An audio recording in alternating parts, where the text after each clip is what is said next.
Hello et bienvenue dans ce nouvel épisode de podcast. Je m'appelle Megan et je suis consultante en Human Design. Si vous n'avez toujours pas votre schéma corporel, je vous invite à aller voir la description de cet épisode de podcast. Il y aura un lien pour aller faire votre schéma de façon tout à fait gratuitement. Pour ça, vous aurez besoin de 3 informations: votre date de naissance, votre lieu de naissance et votre heure de naissance la plus précise possible. Je vous invite également à aller écouter les podcasts précédents pour en savoir plus sur les bases du Human Design. Maintenant, si vous êtes prêts, on va commencer l'épisode du jour.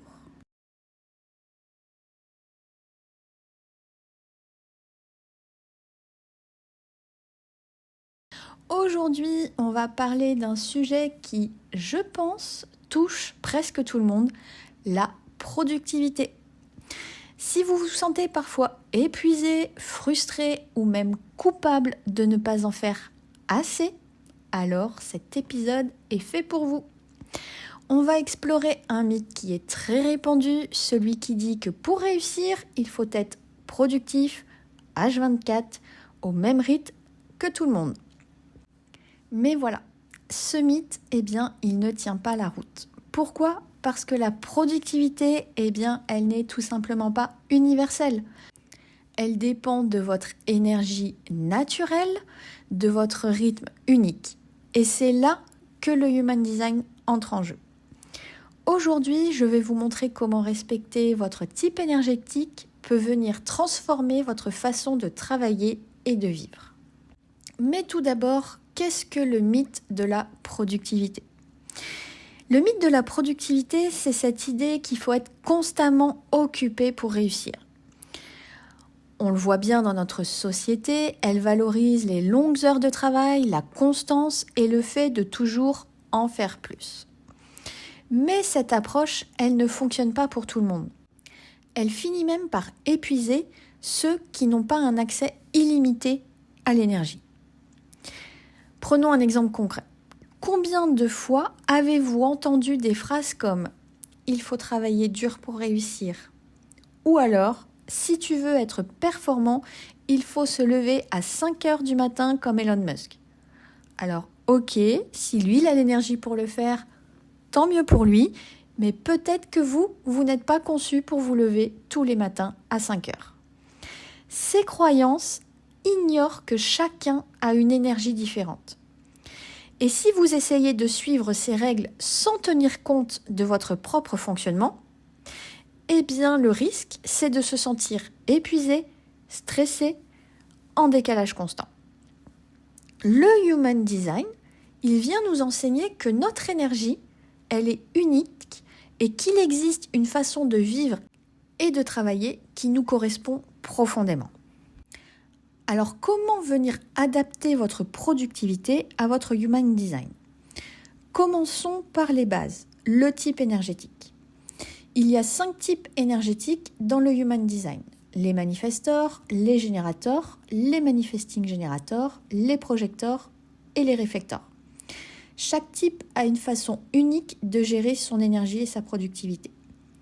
Pour vraiment plus d'infos sur votre type énergétique, je vous encourage à aller écouter les vidéos que j'ai faites, les podcasts que j'ai faits. Vous remontez dans la liste et vous trouverez le podcast concernant votre type énergétique. De façon générale, le manifestor, il n'est pas fait pour travailler constamment. Son énergie fonctionne par cycle. Il a des périodes de grande créativité suivies par des périodes de repos. Et donc, si vous êtes manifestor, il va falloir respecter ces cycles. Quand une idée surgit, mettez-la en action, mais donnez-vous ensuite la permission de vous reposer pour vous ressourcer. Si vous êtes un entrepreneur manifestor, vous pourriez vous concentrer sur la création d'une vision ou d'un projet et ensuite déléguer le reste du projet. Si vous êtes générateur, les générateurs, ils ont vraiment une énergie qui est constante, mais seulement pour les choses qui vont venir vous passionner. Votre productivité, elle est optimale lorsque vous répondez à ce qui vous attire. Donc prenez le temps de vous écouter avant de dire oui à quelque chose. Votre énergie, elle est vraiment précieuse. Ne la gaspillez pas sur des choses qui ne vous font pas vibrer. Si vous suivez votre passion, eh bien vous pouvez vraiment venir travailler pendant des heures et des heures sans vous fatiguer. Mais si vous forcez à faire quelque chose qui ne vous intéresse pas, eh bien vous risquez de vous épuiser très rapidement. Si vous êtes un manifesting generator, vous êtes vraiment très rapide, multitâche, mais vous aussi vous avez besoin de suivre ce qui vous fait vibrer. Votre force, elle réside dans votre capacité à pouvoir jongler avec plusieurs projets en même temps. Donc vraiment, donnez-vous la liberté de pouvoir switcher de direction si quelque chose ne vous convient plus. Vous pouvez vous épanouir en ayant plusieurs projets à la fois, comme développer une activité professionnelle, tout en apprenant une nouvelle compétence, une nouvelle formation par exemple. Si vous êtes projecteur, vous n'avez pas une énergie constante comme les générateurs et les manifesting générateurs. Votre rôle, c'est plutôt d'être un guide, pas un exécutant. Vous allez briller lorsque vous travaillez moins, mais mieux. Donc le conseil ici, c'est vraiment de vous accorder des pauses régulières dans votre journée, dans votre semaine, et de vous concentrer sur des tâches où vous pouvez utiliser votre vision et vos talents pour guider les autres. Par exemple, si vous êtes projecteur, consultant par exemple, vous pourriez travailler quelques heures par jour en vous concentrant sur des échanges de qualité plutôt que sur la quantité de clients. Enfin, si vous êtes réflecteur, vous êtes les plus sensibles à votre environnement.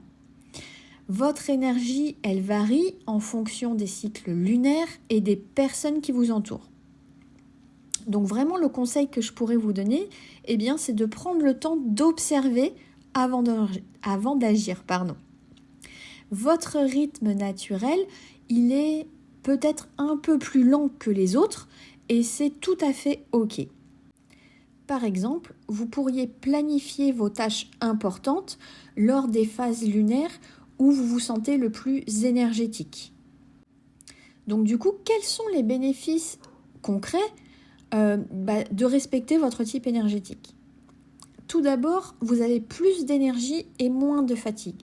Quand vous vous arrêtez de forcer et que vous écoutez en fait qui vous êtes vraiment, vous pourriez remarquer une augmentation de votre énergie. Par exemple, un générateur qui va suivre sa passion va vraiment se sentir revigoré au lieu d'être complètement épuisé. Ensuite, vous allez avoir une meilleure gestion du temps. En alignant votre productivité sur votre type énergétique, vous arrêtez de perdre du temps sur des choses qui ne vous correspondent pas. Par exemple, un projecteur qui guide plutôt qu'exécuter a plus de temps pour se reposer et pour développer sa vision et son expertise. Ensuite, vous allez avoir une sensation d'épanouissement.